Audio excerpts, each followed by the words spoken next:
नहीं नहीं, हमारे ग्राम पंचायत में कोई नज़दीकी हॉस्पिटल नहीं है। दूसरी बात हमारे ग्राम पंचायत में लोगों जैसे को सरकारी कोई हॉस्पिटल हो, नहीं। सरकारी स्वास्थ्य विभाग। नहीं, हमारे देखिए हमारा गांव नदी के उस पार पड़ता है।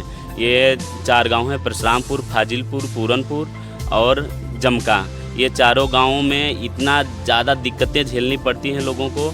और अगर जो ये इलाज कराना चाहें तो इनको नदी पार करके बहुत ही मेहनत से जाना पड़ता है।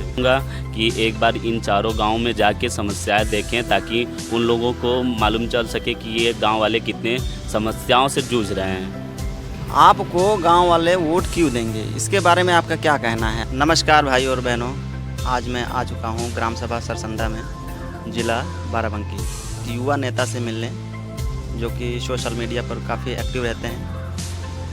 और आज हम इनकी विचारधारा को सुनेंगे कि इनकी ये युवा नेता हैं, ये समाज सेवकी हैं।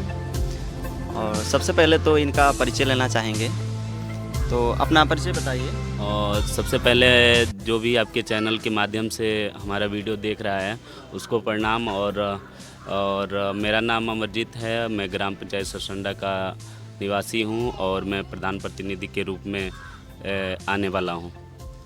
अच्छा, आप प्रधान प्रतिनिधि के रूप में चुनाव जैसे लड़ने वाले हैं। चलिए, अगर आप चुनाव जीत जाते हैं, अगले आप 1 साल में लोगों के लिए क्या सेवा करना चाहेंगे? बिल्कुल, मैं बहुत ऐसी समस्या है कि गांव में मतलब मैं करना चाहूँगा। और जैसे कि बाढ़ के समय में लोगों को नदी का आर पार करना होता है, नदी से इस पार से उस पार आना जाना होता है, तो इसमें बहुत सारी दिक्कतें झेलनी पड़ती है लोगों को।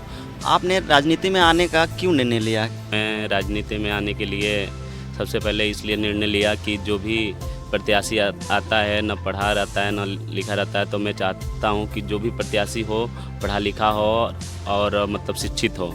और जब शिक्षित होगा तो गांव का विकास भी होगा। हाँ, मतलब आपका कहना है जो भी प्रत्याशी है, जो भी उम्मीदवार है, वो शिक्षित हो। जो शिक्षित लोग रहते हैं वो समझते हैं वो चीज़ को। हाँ, तो वही जैसे कि मतलब अभी पढ़ा लिखा होगा और उसको लगेगा कि हाँ यहाँ पे ये होना चाहिए और यहाँ पे मिट्टी पड़नी चाहिए और कुछ भी मतलब जो अनपढ़ होता है और उसे यही नहीं मालूम है कि मतलब विकास कैसे किया जाएगा, तो उनको बस केवल पैसा निकालने से मतलब होता है।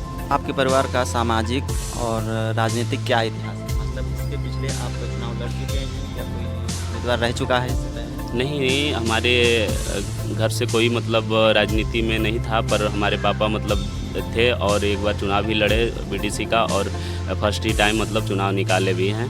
और इसके पहले कोई राजनीति में नहीं था। मान के चलिए, अगर चुन कर आते हैं तो सबसे पहले 1 साल में आप कौन सी कार्यकाल करना चाहेंगे कि लोगों को अच्छी सुविधाएं प्राप्त हो और सब कुछ सही से हो? तो वो आपके मन में क्या विचारधारा है उसके लिए? सबसे पहले तो हम अगर जो चुन के आते हैं तो सबसे पहले मैं यही काम करना चाहूँगा कि शिक्षा पर ज़्यादा विशेष ध्यान दिया जाएगा। और जैसे कि गांव में पढ़ाई नहीं है, गांव में समस्या हैं, अवैध सड़क हैं और मतलब नालियां हैं, जो भी जो अभी तक उस पर कोई काम नहीं हुआ है तो उसका भी मतलब काम कराया जाएगा और उस पर भी मतलब ध्यान दिया जाएगा। और बुजुर्गों का ना तो पेंशन बन पाया है और वो लोग नहीं जान पाते हैं, जैसे कि मतलब किसके पास जाएं तो कैसे बनेगा, तो उन लोगों का भी मतलब सही राह दिखाया जाएगा और उनका कार्य भी कराया जाएगा।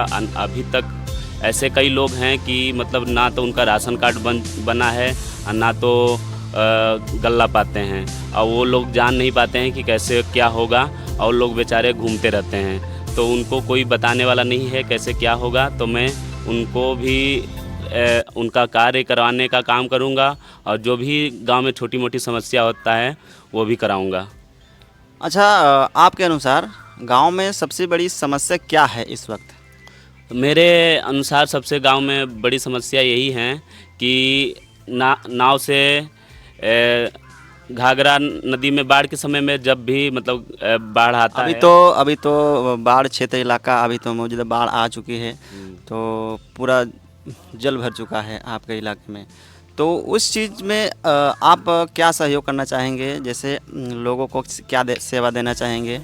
हाँ, बिल्कुल मैं सोच के रखा हूँ और अगर जो हम चुन के आ जाते हैं तो लोगों के लिए 2 स्टीमर की व्यवस्था करेंगे निःशुल्क और लोगों को आने जाने में अच्छी सुविधा मिलेगी और लोगों को ये सुविधा बहुत ही अच्छा रहेगा और बहुत ही लाभदायक रहेगा। फिलहाल जो मौजूदा प्रतिनिधि है तो उनका कार्यकाल कैसा है इस चीज़ में? जी, बिल्कुल वो मैं शिक्षा पे विशेष ध्यान दूंगा और जैसे कि जो हमारे प्रतिनिधि अभी हैं इस टाइम और वो विशेष ध्यान नहीं दे पा रहे हैं। जैसे टीचर स्कूल में आते ही नहीं हैं और ना तो शिक्षा बच्चों को मिल पाता है तो कैसे विकास होगा? आप ही बताइए और मैं जनता से पूछता हूँ कि मतलब ये विकास कैसे होगा? अगर आप चुनकर आते हैं तो कोई नई योजना आप लाना चाहेंगे जैसे लोगों की व्यवस्था के लिए, लोगों की सेवा के लिए कोई नई स्कीम लाना चाहेंगे? इसके बारे में आप क्या सोचते हैं? लाना चाहिए, कुछ नया करना चाहिए गांव लोगों के लिए? जी, सबसे पहले तो लोगों को बताना चाहूँगा कि मैं युवा हूँ और मेरी सोच भी युवा ही जैसा रहेगा और मैं सोच के रखा हूँ कि मतलब मुझे क्या करना चाहिए कि लोगों को उससे लाभ मिल सके और जैसे कि शादी विवाह हुआ उसमें सहयोग दिया जाएगा और ऐसी कई चीज़ें हैं कि मतलब मैं सोच के रखा हूँ लोगों के बीच में लाऊंगा। जो वर्तमान में प्रतिनिधि हैं सबकी समस्या हल करने में क्या सक्षम हैं? जैसे कि नाला हो गया, जैसे कि सड़कें हो गई, हम लोगों इससे उभर के आए, जैसे इस जैसी परेशानी ना हो, सड़कें हों हमारे गांव में, सारी सुविधाएं हों, तो उनकी विचारधारा क्या है आपसे सुनना चाहेंगे। सबसे पहले तो मैं बता दूं कि ये ग्राम पंचायत में तो रहते नहीं हैं और ग्राम पंचायत की समस्याएं कैसे सुनेंगे और दूसरी बात ये है कि मतलब ये सालों में एक बार जाते हैं और इन्हें यही नहीं मालूम है कहाँ गड्ढा है कहाँ क्या है, तो ये कैसे मतलब विकास करेंगे। दूसरी बात कि जो स्वास्थ्य का है, मैं एक बार अभी मतलब हमारे बड़े भैया अनिल निषाद जी और अभी मीटिंग हुआ था जो कि तहसील के और डीएम, एसडीएम, सीडीओ, बीडीओ और सारे मतलब अधिकारी वहाँ पे उपस्थित थे।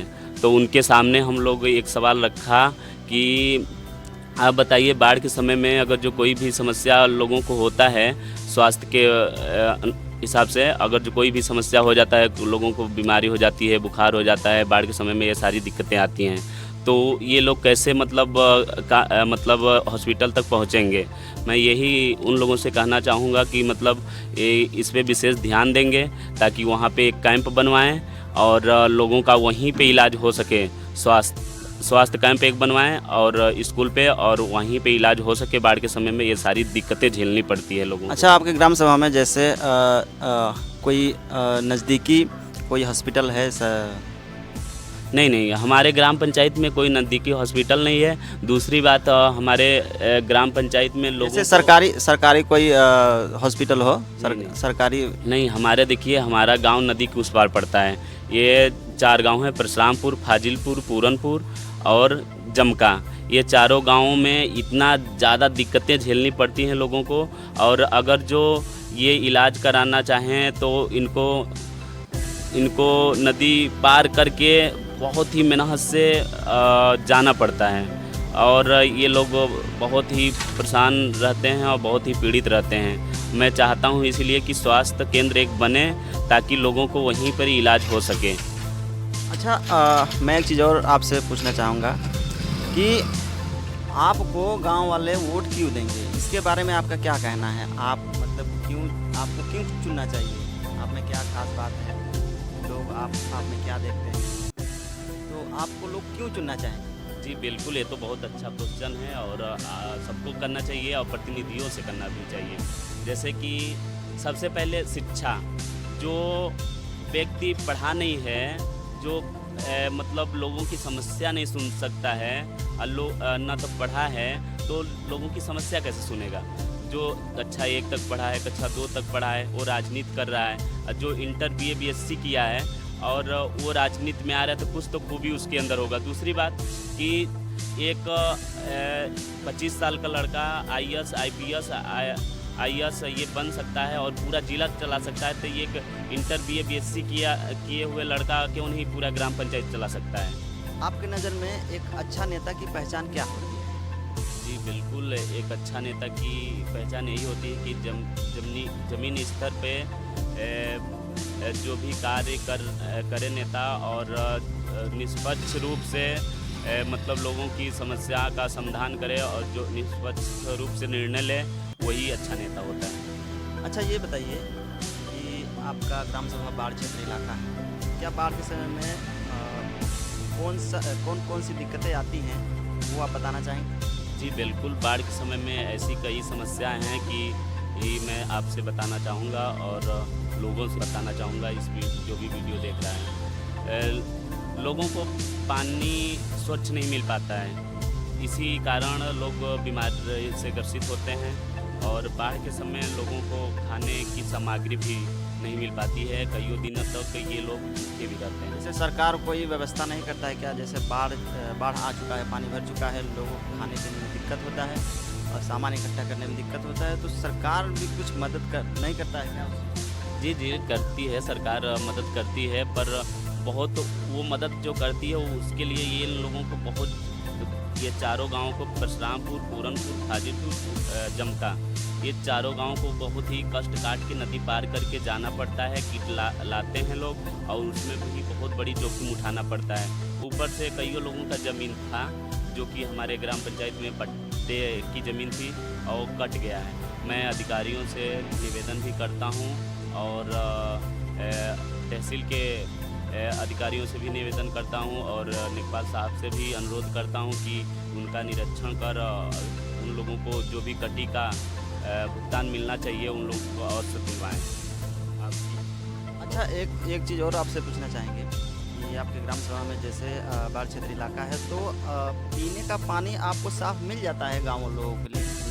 नहीं मिल पाता है पीने का पानी, इसीलिए बीमारी से ग्रसित होते हैं। दूसरी बात, जल जब खराब हो जाता है, बहुत ज़्यादा खराब हो जाता है, तब उसी टाइम मतलब जानवर भी वहीं पे रहते हैं और जैसे जानवर भी प्रभावित होते होंगे कि हाँ, उनको चारा नहीं मिलता होगा, पानी नहीं मिलता होगा।